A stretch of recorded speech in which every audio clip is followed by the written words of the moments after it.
If you made it to the championship in your fantasy league, well, congratulations. But if you didn't, no worries. You can still get some great insight heading into the San Francisco 49ers Week 16 matchup against the Arizona Cardinals. I'm Keiana Martin, senior team reporter with the 49ers, joined by Yahoo Sports fantasy football extraordinaire, Dalton to break down this weekend's matchup. So let's jump right into it. The biggest news of the week is the return of George Kittle, just in time for fantasy playoffs. It can be tempting for some fantasy owners to want to start a guy like George, especially knowing how the 49ers utilize a guy like him. But what's your thoughts, Dalton, on the star tight end?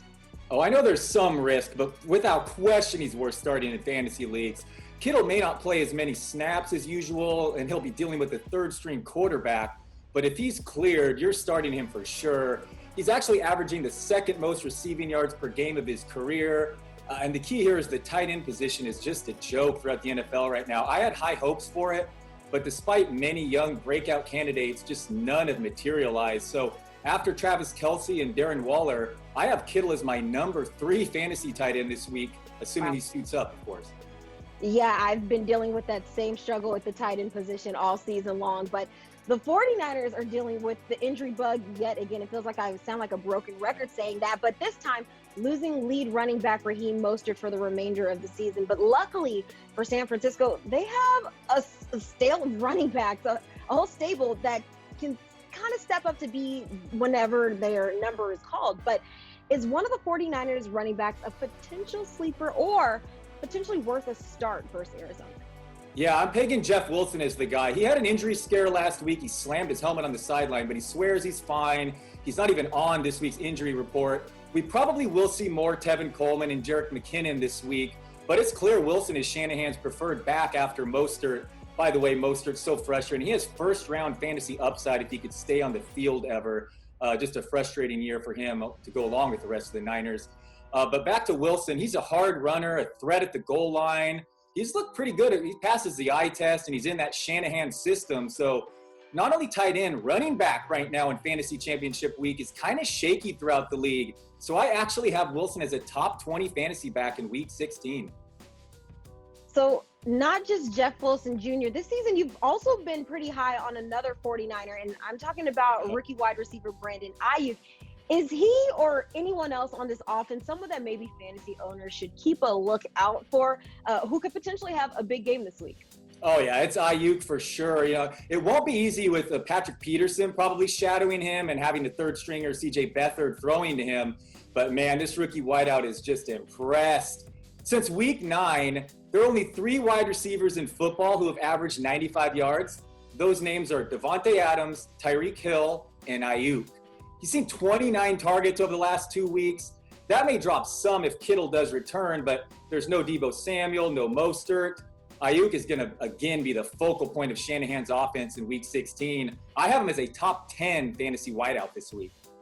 That's some pretty good company for Ayuk to have himself amongst. But it's been a weird year for the 49ers defense. They've had some ups and some downs, not completely their fault considering last week's contest in Dallas. But what's been your assessment of San Francisco's defense this season? And is it worth the start against this high-powered Cardinals offense? My assessment is I wish Nick Bosa never got hurt. You know, it's tough to really give the defense a hard time this season considering the injuries and the position their offense has often put them in. And they still do rank top 10 in DVOA. But don't start him in fantasy lineups this week during championship week. Kyler Murray has been incredible at home this season. Javon Kinlaw, Richard Sherman, Jimmy Ward, they're all missing practice and uncertain to play. So unfortunately, you can do better with your fantasy defense during championship week than the Niners. Good to know. All right, looking at Saturday's game, what is the matchup to watch between the 49ers and Cardinals? I'm pegging DeAndre Hopkins, who's lined up on the left side of the field 85% of the time this season, an area of the field that the Niners have held opponents to the 3rd fewest fantasy points over the last month. Jason Verrett is predominantly on that side. He's been one of the few bright spots for San Francisco this season. So that's my matchup to watch this week. It's Hopkins versus Verrett. That sounds like an exciting one. All right, Dalton. Now, you know how we like to finish this thing. Let's put the 49ers and Cardinals divisional match aside. Is there a matchup across the league that excites you in Week 16? Oh, yeah, this is an easy one. The Sunday night game, Titans at Green Bay. It's the highest projected scoring game of the week. During Fantasy Championship Week, this game will feature a ton of important players. Derrick Henry and Aaron Jones are arguably two of the top 3 fantasy backs this week. Devontae Adams, A.J. Brown, 2 of the top 5 fantasy receivers. Aaron Rodgers is playing for another MVP, playoff seeding on the line. I'm super excited for this Titans and Packers matchup. It's going to be a fun weekend as we wind down to the end of the regular season. There you have it, Dalton Don, Yahoo Sports Fantasy Insider. We appreciate your insights. And for those who are watching, make sure you guys start wisely.